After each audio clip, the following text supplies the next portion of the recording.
นั่งเลย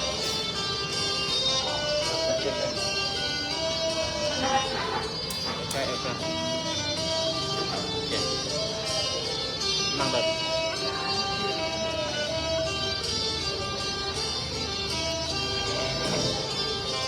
โค้งหันไปเข้าข้าว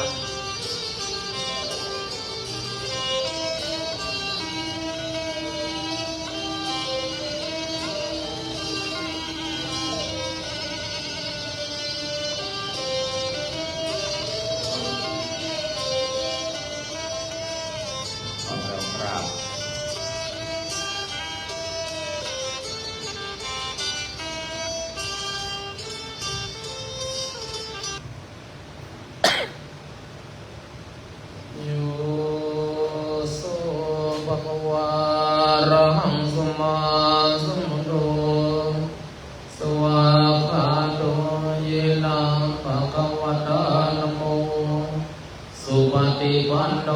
ยัสสะภะคะวะโตสาวกสังโฆธัมมายังภะคะวันตังสะธัมมังสะสังฆังอิเมหิสกะเรหิยะถาระหังอโรปิเตหิอภิปูชยามะสาธุโนวันเตภะคะวะสุจิราภรินิพุตโตปิอาชิมาชนตานุกัมมมานัสสะ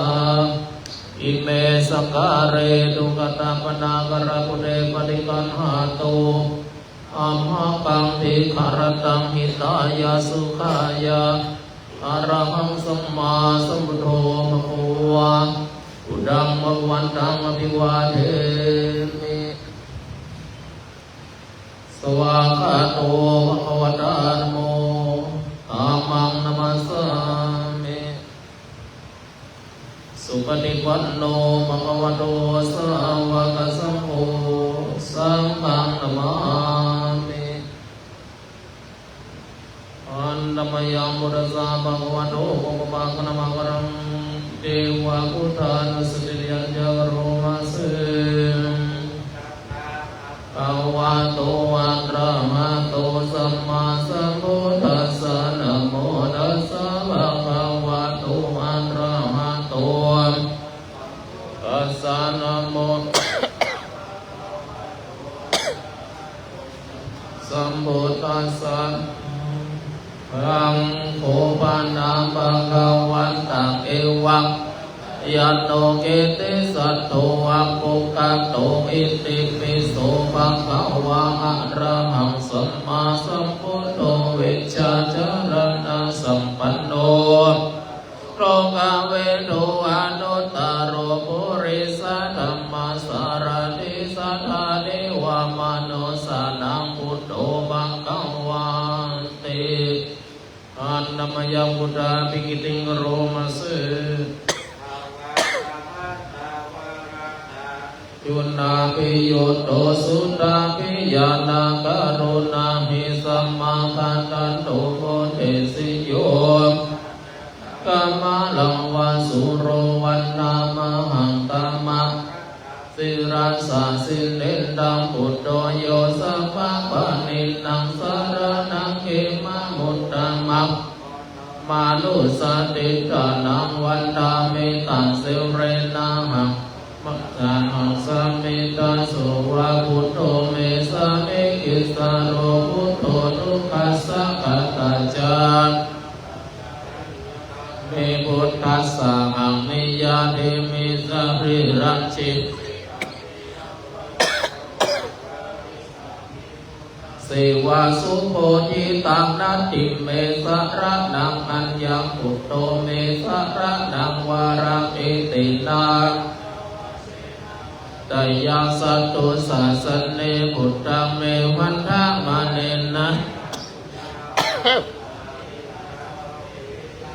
รายาเมมะเหสุตัสสะเตชะสาม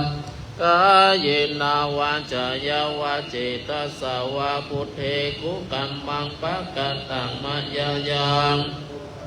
กันหาตุตเรสังวริตุงวาพุทเทหลัง วัตตานัมโมสันติติโกอังคาลิโกเอหิปัสสิโกโอปันนายิโกปัจจตังโอวินโยเมติอันนมยังธรรมังปิกิติงกโรมาเสโยกาวาเสนาสยโยโยมังคาปะกะปริยัติวิโมกขเปโตธัมโมตนาดาดาดาเรดาเรวันธามังหังธัมมังธัมมังเมตังธัมโมโยสัพพะปันนินังสารนังเขมะมุตตัมมังโดสัตติฐานังวันธามิตังสิเรนะหังธัมมัสสะกาสุวาธัมโมเมสามิกิสโรธัมโมทุปัสสะขตัจจวิตาตัจจมิตัสสะเมนิยาเทมิสาริรันชีวิตังจิตังวันทันตุหังจาริสามิธรรมเสวาสุธรรมตังนัตติเมปุเมสารานังวารังเอตินาสัจจวัชชินะโอสัตวันธามันเนนายังปุญญังปัสสุตังอิตาสเปปิอันตารายาเมมะหิสุปัสสติชะสากายนะวาจายะวาจิตัสสะวะธัมเมกุกัมมังปะกะตังปฏิกันหาโตอาจะยันตังการันตเรสังวะริตุงวะธัมเมอันดมยังสัมปานุสติยังโรมาเสปะคะวะโตสาวกสังโฆชุ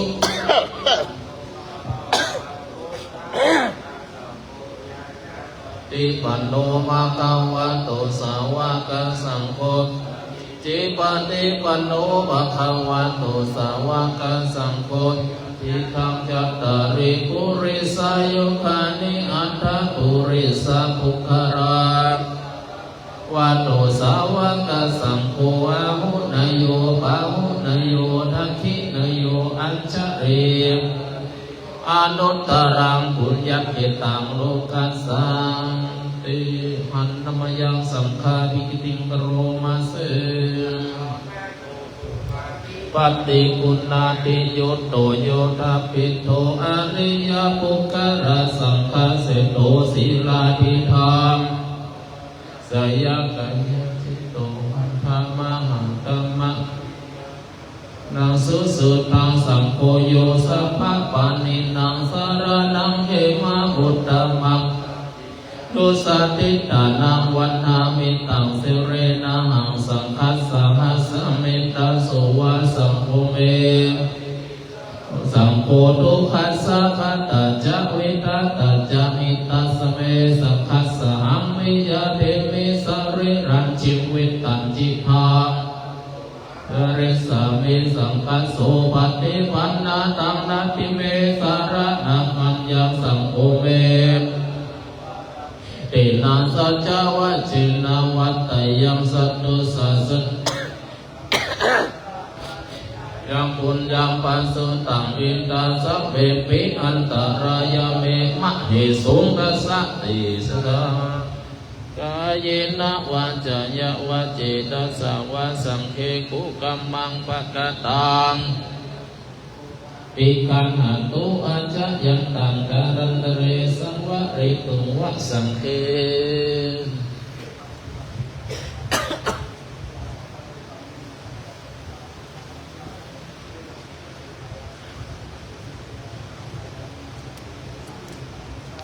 ข้ามมันเนี่ย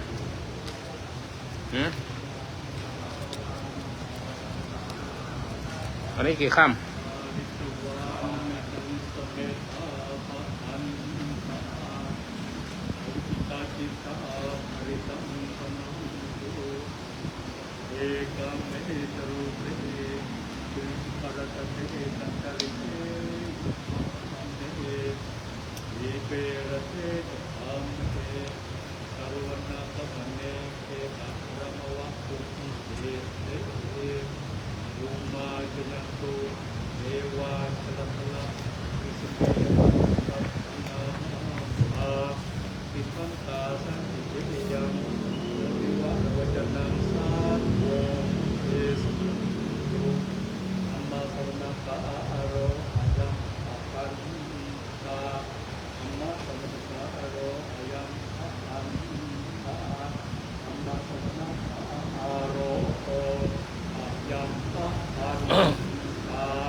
มันตั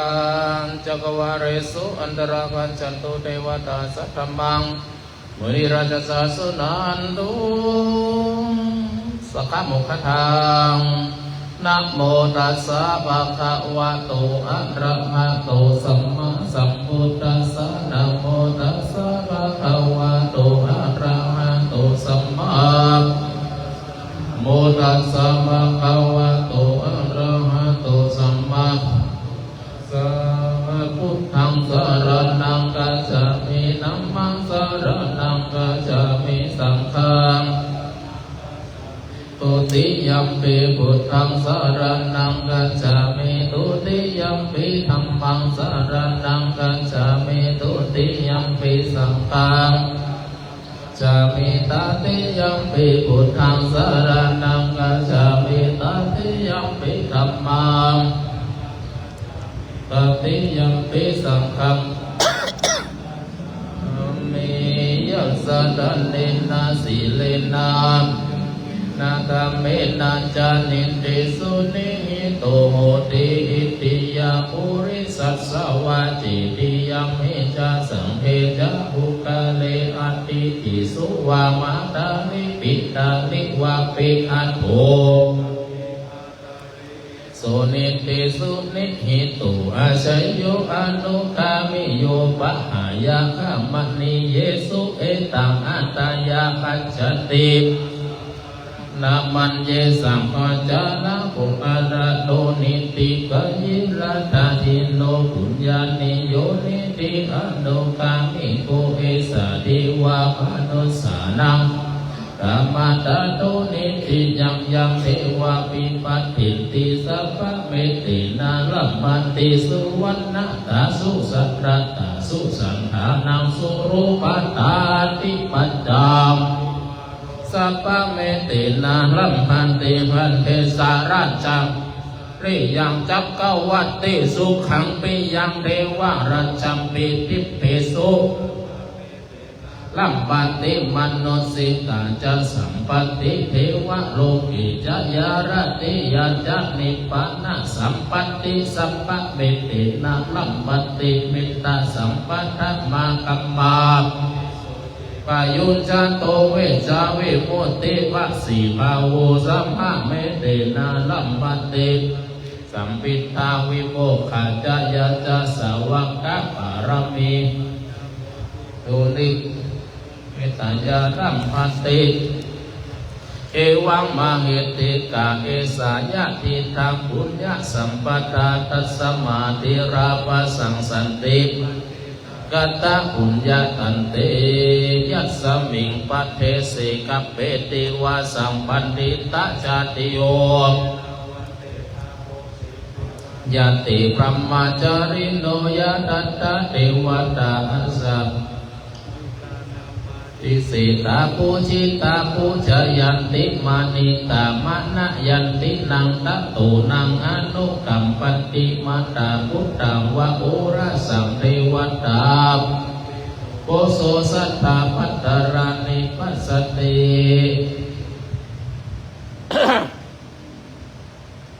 หน้ากันจดหนังสือหรือยังกาเลนะตันสิสัพพัญญาวะตัญญูวิตามัจจรากาเรนะทินนามตุเตสุตาติสุวิปัสสเนลาหูติตังกินาเยตัสสะอนุโมทันติวยวัจจังวานะเตนะโอนาเตปิปุญญาสะภาคิโนตัสสมาตเทอัปปติวานาจิตโตยัตถตินามปุญญาเนปารโรกัสสมิงปฏิตาโหติปานินันติยังยังเทวมนุสานังมังคลตายาภาสิตังตัสสะตัสสะราชาปุริสุขังเยเยอรักกาเทวตัทธาตัทธาทิวาสิโนยปันเนเนสัมเปอัมเหหิปูจิตาสัทธาปัตตารานิปัสสันตุสุขิตาโหตุนิปยาอัปปะมัตตาจะอัมเหโสสัพเพรักขันตุโนสัทธา กุศลังปัสโสตังปะหงตันโนเทวานุโมทันโตจิลังติทันโตสัตตังเยวาจาราภูชันตจาสังสีตัสุปปาติกาเวราหุตุสัพเพเตมรูปัตตวะปัสสันโตอันนวัจจานิมัจจาระวังมาติลังนิตันโตโลกัสสมิงสัมมาสัมพุทธัสสะสนังทัสสิตังสัตตุตาวันตุนังมังคังสัตตวิสุทธิยายาวะพุทโธตินัมมัมปีโลกาเจตัสสะสัตตุโนสัมมาเดสิกะธัมมัสสะปวัตติสันนาหุนตุสเปปิปานิโนพุทธัสสะสเดสัพพะทารังภเวสันตุกาเลเทโวภวสตุวุติภวยาเอตานิโตเมตานิมาตาปิตาวะกันติพุทธกังเอวังธัมเมนราชโลภะชังรักขันตุสัพพทาชยาสนากตาพุทธาเชตวามรังมาตาราสังเยเปวิสุนาราสภาตังหังกราดโยพุทธาอัฏฐวิสตินายกาทิตาไมหังมัตตะเกเตมุนีสลาสิเสปฏิทิโตไมหังไมหังสัพพะคุณากโรหัตถเยเมอนุรุโทสารีปุตโตจัตตักขิเนภาคัสสามิกัลลโนจัปปะมะเกตักขิเนสวะเนไมหังอสุมานันตรามุรา วามาสุตะเกเกสันเตปิติปะคัสสามิปะปังกโรนิสินโนสิริสัมปันโนสุภิโตมุนีปุงกโวกุมารกัสสะโพเทโรมหิสิจิตตวัตโกโสนิจจัมปฏิตาเสกุณากโลบุญโนอังคุลิมาโลจะอุปลีนันตาสิวลีมหาเถรานาราเตติรากามมะเสสาสิติมหาเถราจิโนรัสสะสารันตาสิลาเตชินะเกสุสันติการัตนังปุระโตอาสิ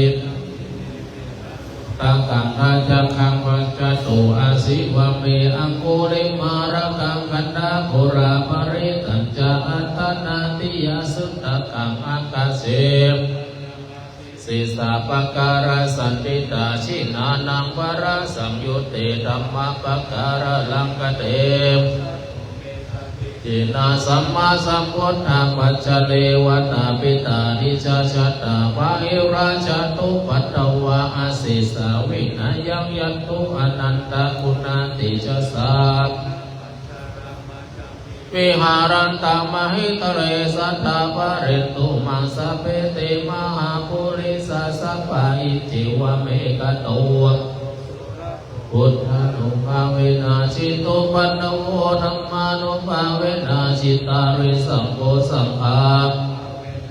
ตันตารายโยจารามิธัมมานุภาวะปริตุติชยาปัญจราปนารสะปะทานิปิตาชะมยาปัจจเวกิตวายาวะเทวะสิตัสสะปฏิกาตายาอุณัสสะปฏิกาตายานังสัมมกาสวะตัตตะปัสสิริงสัมปัสสัมภัสสนามยาวะเทวะหิเรกุปินังปฏิชาดนัตถังปฏิริตุโตโสนวัฏวายนะมัทายนะมันนานายนะวิภูสนายาอิมัสสะกายสาริติยายาปนายาเวหิสุปารติยาพายาอิติปุรานัญจเวนะนังปฏิหังคาเมนะวันจเวนะนังนาอุปเนสมิยตระจเม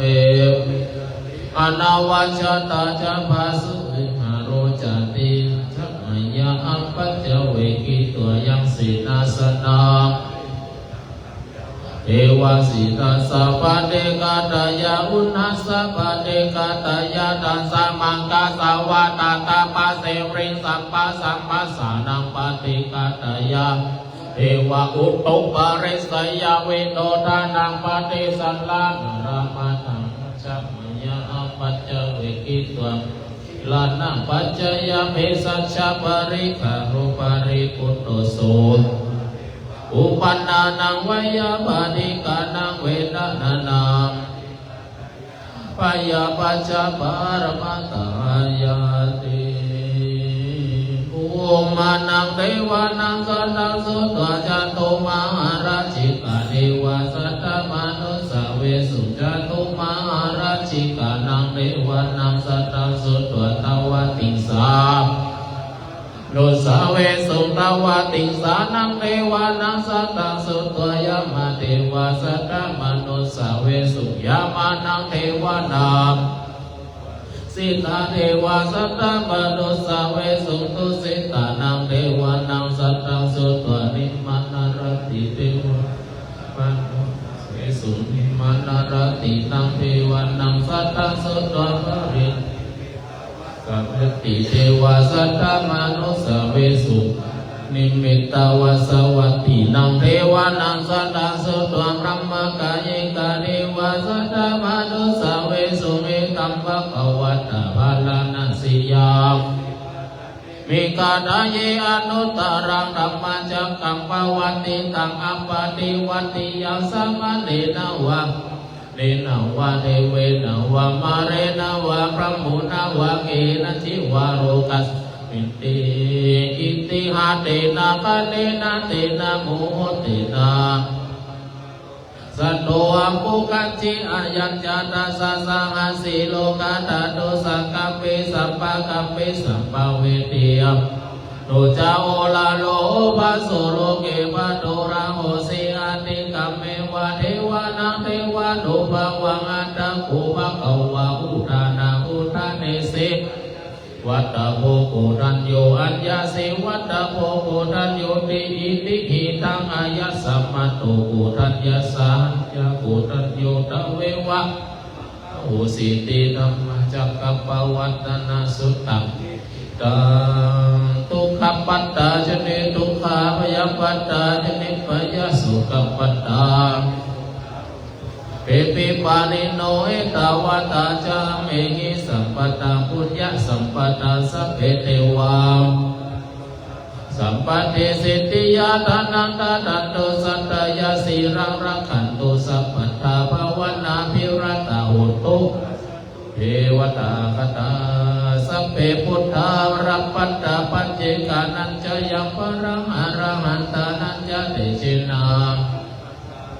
ปัสสุวัตุสัพพมังคารังราคันตุสัพพเทวตาสัพพพุทธานุภาเวนะสัทธาสติภวันตุเตภวันตุสัพรังราคันตุสัพพเทวตาสัพพธัมมานุภาเวนะสัทธาสติภวันตุเตภวันตุสัพพมังคารังราคันตุสัพเทวตาสัพพสังฆานุภาเวนะสัทธาสติวันตุเต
อันธรรมยังอุติสนาทิฏฐานาคาถาโยมนามัสเส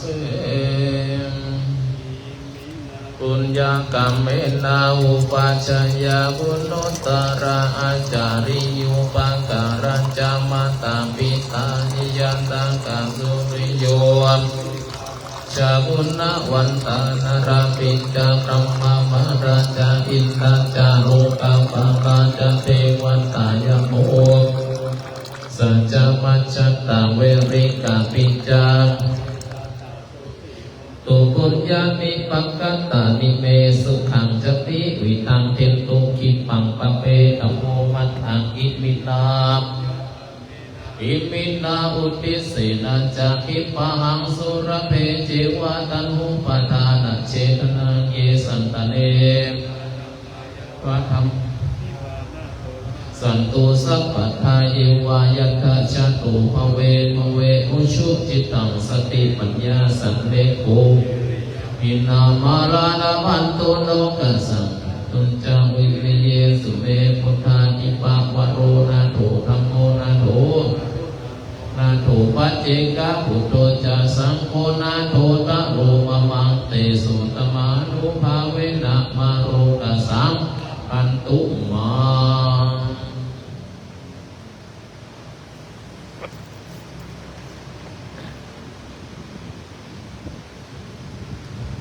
นะโมตัสสะภะคะวะโตอะระหะโตสัมมาสัมพุทธัสสะนะโมตัสสะภะคะวะโตอะระหะโตสัมมาสัมพุทธัสสะนะโมตัสสะอะระหะโตสัมมาสัมพุทธัสสะปูชนียังมหาเจติยังสัทธานังพุทธศาสเนมโนหระสมุทนังโลกะโมลิติวิสุตตังเอตัมปิสิรัสสะสโตสัมมาอิโตนะมามิหังอิมินามะมัคคาเรนะสุขิโตโหมินิปโยติ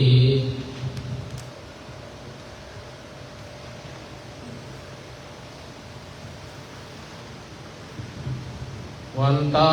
มิวันเตสัมมังอปารานังกัมมาระเมวันเตวยากตังปุญญังสามินานุโมทิตาปังสามินากตังปุญญังไมหังตาตะปังสา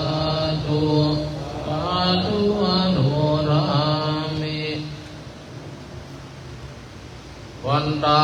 มิปุตตังสัมปังเมวันโตสังกัมมาตะเมวันเตวันตามิธัมมังสัมปังเมวันโตสังกัมมาตะเมวันเตวันตามิสังฆังสัมปังเมวันโตสังกัมมาตะเมวันเตวันตามิคารุอุปัชฌาสัมปังเมวันโตสังฆังมหะเมวันเตวันตามิกัมมันตานังสัมปังเมวันโตสังมาตะเมวันเตวันตามิอาระเมปันดาสีมายังสัมปังเมวันโตสังฆมาตะเมวันเตวันตามิเจติยังทาเนสุปะเดติตังทาตุการังสัตตนะกะโลเกเทวะโลเกปัมมาโลเกจัมพูติเตกะติเตสาริราธาตุโยเกสัตตุโยอะระหันตาตุโยเจติยังคันตะตุติดุราสิติสาหัสสีลมะปันเตสัพเพสัมปันตันเจติยังอะหังวันตามิสัพพะโส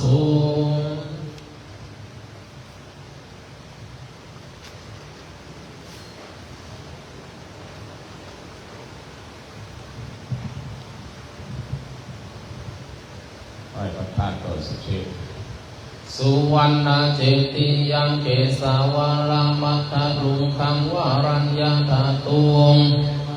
มังกังนาราติเวหิสัพพะปุจิตังอาหังวันทามิสัพพะตาปัญญาวาอัสสมิเยวาจันติมาปิตังกัตตเยสัสสนานิยานิเกติโมฆะปัตตะมะวะรังอัปปายะนิวาระนังอะระหังสัพพะโสปะนังปัจจังกะหาเปตวะปัตตะจิวารังยังยังชะตังสังฆะมัจฉิอุชฌาสวะหา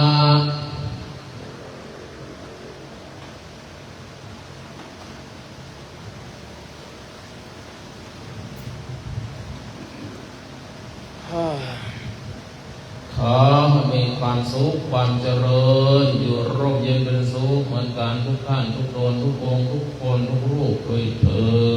ด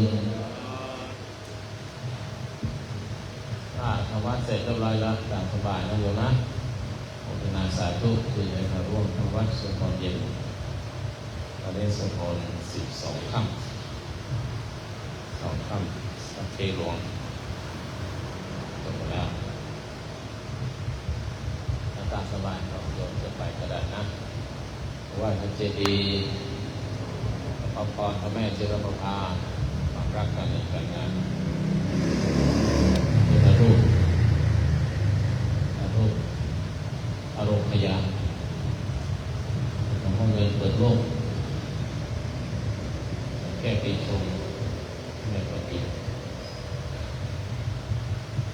เน้นชอบไม่ทำวัดกันนะเหมือนไม่มาทำวัดมาแล้วก็ไม่สวดเนนจะทำให้ตัวเองมีค่าหรือไม่มีค่าอยู่ที่ตัวเนนนะไม่มีอาจารย์จะไปด้อยค่าเนนพระอาจารย์ไม่มีพระองค์ไหนด้อยค่าเนนได้ค่าของเนนจะมีได้ก็ด้วยตัวทำเองจะมีค่ามาวัดทำวัดแต่เช้าเนนทีเนนนี่2 คน 2 รูปตรงนั้นทำด้อยค่าตัวเองค่าของเนนจะมีก็ต่อเมื่อเนนเป็นคนทำเองแล้วเนนจะไม่มีค่าก็เนนทำเองมาทำวัดไม่ไหว้ไม่อะไรมานั่งเงียบทำเซ่อทำตัวเซ่อไม่พูดไม่จาไม่อะไรต่างๆก็เนนทำเองไม่มีใครทำให้เนนเป็นคนโง่เป็นคนขี้เกียจขี้คร้านทำเองเท่านั้นนั้นจะมีค่าไม่มีค่าอยู่ที่ตัวเองให้ค่าตัวเองหรือเปล่านั่นคือการเคารพตัวเองการยกย่องตัวเองไม่มีใครเคารพไม่มีใครมาเคารพเนนได้ไม่มีใครมายกย่องให้เนนทุกคนเขาก็ต้องทำเพื่อตัวเองยกย่องตัวเองตัวเองยังไหว้ตัวเองไม่ได้เนี่ยอย่าให้คนอื่นมาไหว้เลยต้องทำเพื่อตัวเองนะจำไว้ถ้าเนนตลอดชีวิตจะมีค่าไม่มีค่าอยู่ที่ทำตัวเนนจะทำตัวให้ต่ำก็เรื่องของเนนแต่ในสังคมนี้เขามาสวดมนต์ก็ต้องสวดมนต์แต่ถ้าใครไม่สวดมนต์ก็นั่นคือด้อยค่าตัวเองดูถูกตัวเองไม่เคารพตัวเองจะให้ต้องได้พูดนะมีโยมมาเต็มเนี่ยเสียงโยมดังกว่าเนนอีกนะแล้วเวลาทำวัดบอกกี่ครั้งแล้ว6 โมงผม5มาเลยไม่ต้องรออาจารย์มานั่งรอพลึบเลย6 โมง 15ใครมาก็ต้องสวดนะ6 โมงเย็น18 นาฬิกา 15 นาทีสวดมนต์เรานัดกันที่นั่นตอนเช้าก็ตี55ก็ต้องมาก่อนในทุกครั้งเนี่ยส่วนมากจะมาทีหลังอันนั้นก็คือไม่เคารพตัวเองอยากมาตอนไหนก็ได้คือต้องฝึกตัวเองคนอื่นมีหน้าที่บอกแม้แต่พระสัมมาสัมพุทธเจ้าตถาคตมีหน้าที่ชี้ทางแนะนำแต่ส่วนสาวกจะนำทำไม่ทำก็อยู่ที่สาวกอย่างอยู่ที่เราเป็นผู้กระทำพูดกี่ครั้งก็เหมือนเดิมแต่ตอนเช้าไม่มาเลยมา2 รูปรู้ว่าตัวเองหลับมากก็ต้องหลับแต่เช้าและได้ยินเสียงกริ่งก็ต้องรีบออกมาให้พับผ้าไว้แต่กลางก่อนนอนตื่นมาปั๊บให้ล้างหน้าก่อนจะง่วงยังไงก็ตามเอาน้ำไว้ที่ห้องถ้าล้างหน้าเสร็จมันจะไม่ง่วงแต่ถ้านอนต่อมันก็จะนอนต่อ พับไว้ตั้งแต่กลางคืนตั้งใจจะทำวัดพรุ่งนี้เช้าได้ยินเสียงเพลงได้ยินเพื่อนลุกก็ต้องลุกมาล้างหน้าก่อนก็ต้องมาได้คือต้องเอาชนะใจตัวเองถ้าไม่เอาชนะใจตัวเองไม่เจริญจะอยู่ไหนก็อย่างนี้แหละนะเรียนหนังสือก็ไม่เจริญไม่เก่งก็ไปเรียนก็ไปเรียนไปเส้นสายโด่งนั่นคือถ้าไม่บังคับตัวเองเนี่ยมันไม่ได้หรอกไม่มีใครจะมาคอยจำจี้จำชัยเน้นต้องตื่นกี่โมงเน้นต้องไปทำงานเน้นต้องเรียนหนังสือต้องทำการบ้านเนี่ยทุกคนต้องดูแลตัวเองนะดังนั้นก็ให้บังคับตัวเองให้ดูแลตัวเองอยากให้ตัวเองเจริญก็ต้องดูแลตัวเองแต่ถ้าอยากให้โง่ดักดานให้เป็นคนที่ยังไงก็ได้ไปก็ไปสายๆหน่อยให้รู้ว่าตัวเองไปก็ได้แค่นี้แหละดูรุ่นพี่ที่จบเอาไม่ไปถึงไหนหรอกไม่ไปถึงไหนสักคนนะจำไว้นะไม่พูดมากเดี๋ยวจำไม่ได้นิมนต์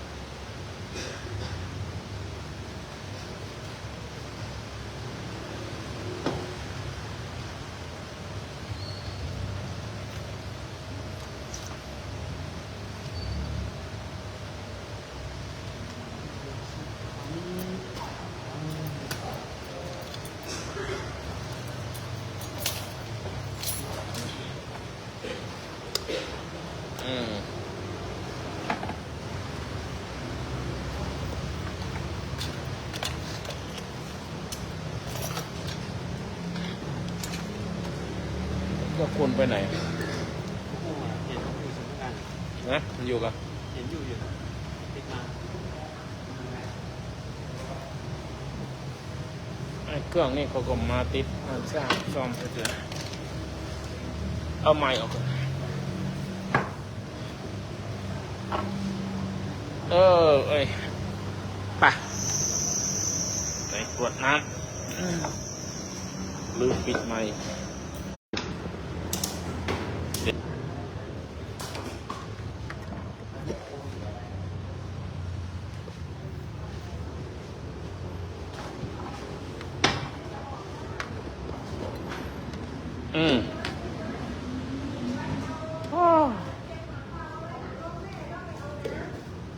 ว่าสาธุ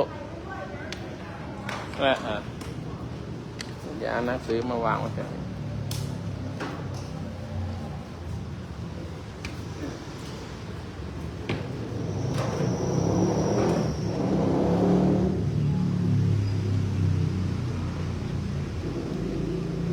หวัดดีแม่สีเพนคนแดงเห็นมาวัดนานแล้ว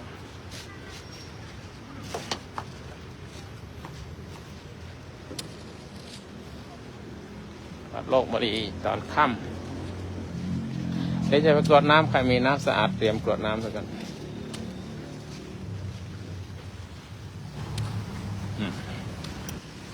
บรียามค่ำคืนมีรถมีคนมาอยู่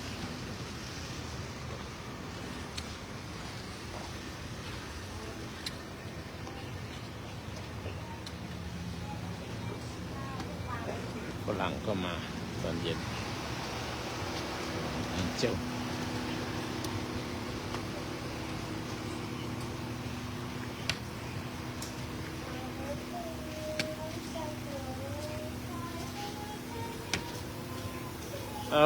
กดน้ำมา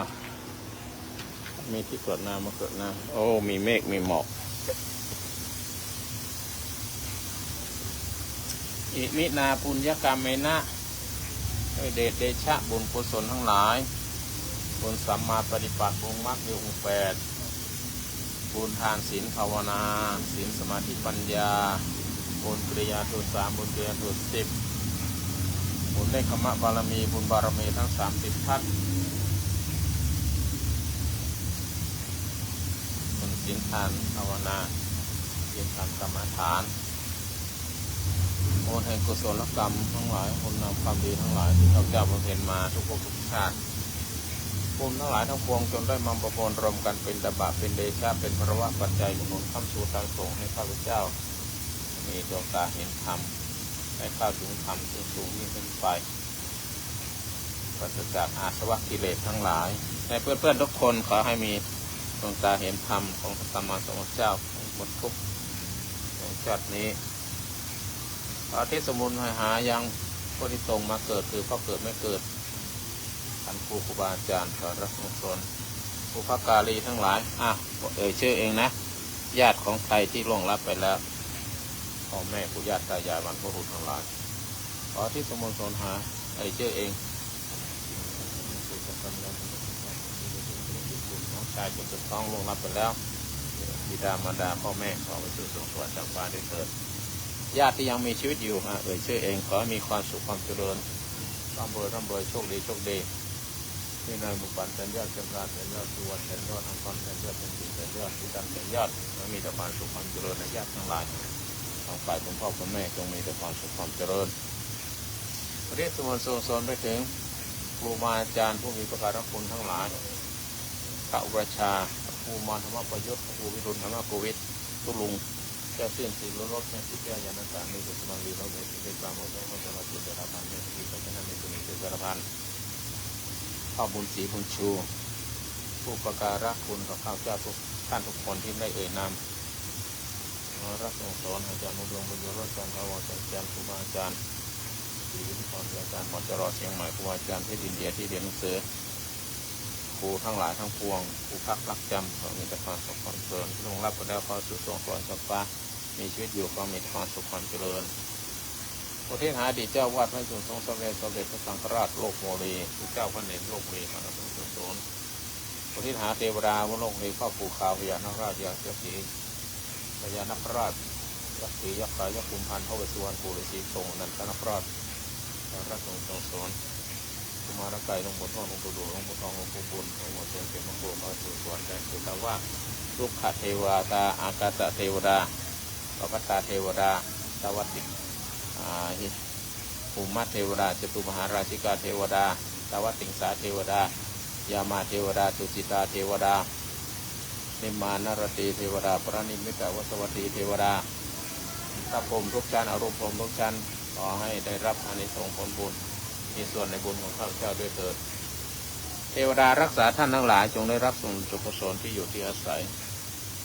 ในห้องนี้ขอเทวดาของท่านได้รับส่วนสนส่วนที่จงวนสุขสนไปถึงผู้สร้างวัดโลกรีมยามรายมหาราชเจ้าสุโรคราชเจ้าสุนทรเจ้าพระมงเกศกล้าพนางจิรพามหาทีวีนางสุธิราชีวีเจ้าโตธรรมราชเจ้าเกียรติราชเจ้าสมุทรสอนประเทศสมุทรสอนไปถึงขอร่ำรวยรวยโชคดีจงได้ตำแหน่งที่ทำงานดีขอถวายเป็นราชส่วนลดเกล้าและการที่9ขององค์ท่านเสด็จทรงสวรรคาลัยถึงตรงนี้ไปถวายเป็นราชส่วนลดเกล้าและการที่10พระพันปีหลวงพระราชินีเชษฐาภคินีพระบรมวงศาวงศ์ทุกพระองค์ขอทรงพระเจริญเป็นร่มโพร่มไทรประสบนิพนธ์ตราบนานเท่านานขอถวายเป็นพระกุศลสมเด็จพระสังฆราชมหาเถรสมาคมทุกรูปพระสังฆาธิการทุกระดับชั้นพระสงฆ์สามเณรทั่วราชอาณาจักรนอกราชอาณาจักรขอมีแต่ความสุขความเจริญในธรรมจนถึงยิ่งไปขอเป็นบุญเป็นกุศลในถึงคณะรัฐบาลผู้บริหารประเทศกระทรวงทุกวงกรมกรองแพทย์หมอพยาบาลครูบาอาจารย์ทั้งหลายตำรวจทหารตชด.ขอให้มีแต่ความสุขความเจริญตลอดทหารที่ประจำหน้าที่แนวชายแดนป้องกันประเทศชาติขอมีแต่ความสุขความเจริญแคล้วคลาดปลอดภัยขอที่สโมสรเป็นพิเศษเป็นทหารและพลเรือนที่เสียชีวิตไปในการสงครามกัมพูชาขอทหารเหล่านั้นจงได้ไปสู่ภพสู่ภูมิที่ดีสูงยิ่งไปของทหารของกัมพูชาที่ทำหน้าที่รับสมุนลงชนต้องรับไปแล้วสู่ภพภูมิที่ดีขอบุญนี้จงไปถึงทหารทั้งหลายพลเรือนทั้งหลายที่ต้องรับไปและขอเทศมนต์ทรงไปถึงข้าราชบริพารในพระบาทสมเด็จเจ้าอยู่หัวคณะองค์คมนตรีประธานองค์คมนตรีคณะสสประธานสสคณะสวประธานสวผู้นำฝ่ายค้านบริหารตุลาการนิติบัญญัติผู้ทำประโยชน์เพื่อชาติจิตอาสาทุกท่านขอมีแต่ความสุขความเจริญ ขอสรรพสัตว์ทั้งหลายทั่วโลกมีความสุขความเจริญเจริญพรเห็นกันขอมนุษย์ทั้งหลายทั้งคนไทยพลเมืองไทยและมนุษย์ทั่วโลกจงมีสันติสุขสันติภาพอย่าได้มีภัยสงครามร่มเย็นเป็นสุขทุกทั่วหน้ากันท้ายที่สุดขอข้าพเจ้าและเพื่อนๆทุกคนที่อยู่ในห้องนี้จงมีแต่ความสุขจงมีแต่ความเจริญร่มเย็นเป็นสุขไม่สิเป็นปานเลมุนแดงใจสารวินาใจสารแห่วินาใจสารและทุกท่านทุกคนคนอะไรเนี่ย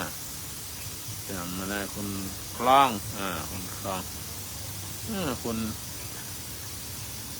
อะไรร้านคำร้านค้าอะไรทุกท่านทุกคนนะขอมีความสุขความเจริญ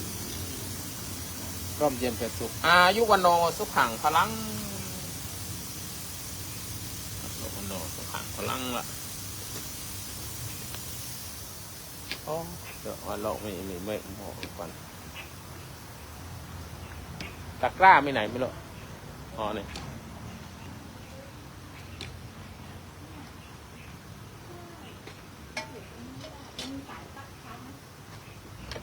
เยี่ยน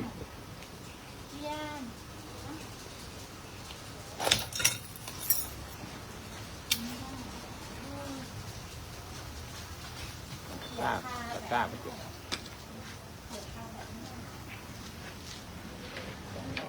คิดไฟแล้วสวัสดีทุกท่านนะผมรถโอ้หลายคนน่ะแอบเราดูเราทำวัดสวดมนต์หรือเปล่าอ๋อไม่ได้แอบเข้าไปละอยู่ข้างนอกเฉยๆกันคลองขึ้นมาคุย2-3 คำได้ไม่เสียเงินอาจจะได้2 ดอกไม้ก็ได้ตอนเย็นจ้ะคนกบเป็นไงสบายดีไหมวันนี้ทั้งวันเข้าห้องไหนบ้างวัดเสร็จแล้วกราบนมัสการค่ะพระอาจารย์ครูบาโค้ดวันนี้เพิ่งจะออกจากห้องที่เขาพูดเรื่องสงครามกันเหรอดี ก็ว่าเรื่องตัดลุงรูดลุงหนามยกกองทัพทหารอะไรไม่รู้ฟังเขาอยู่ตามเหตุตามปัจจัยนั่นแหละนะเหตุตามปัจจัยเรื่องตามราวเหตุปัจจัยยังไงอันนี้ทำวัดเสร็จเรียบร้อยก็เจอกันพรุ่งนี้เช้าตี55 นาทีแล้ว2 ทุ่มก็หรือก่อน2 ทุ่มนิดหน่อยไปเจอกันห้องคุณมณินทร์คนนี้ค่ะขอบคุณค่ะคุณพระอาจารย์ประมวลสวัสดีนะครับคุณยายนงสวัสดี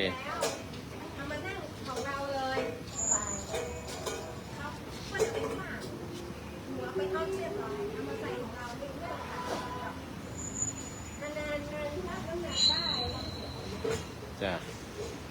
ไปคุยอะไรไหมไม่คุยอะไรคุยแล้วจะขออนุญาตลงกำลาค่ะพระอาจารย์เดี๋ยวปรับตัวนี้ก่อนดอกไม้ขอดอกไม้สักเอากี่ดอกเลยเอากี่ดอกเลยเอาสัก3 ดอกเอากดกี่ดอกโอ้เหลืออีก3 ดอกสาธุ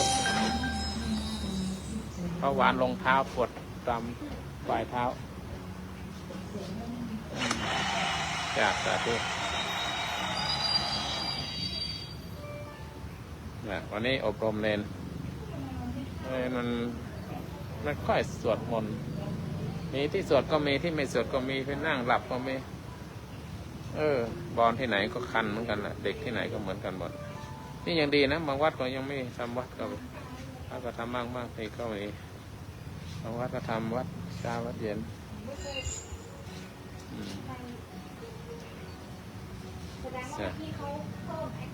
เอาละไปละขอความสุขความเจริญจงมีแด่ทุกท่านทุกคนโชคดี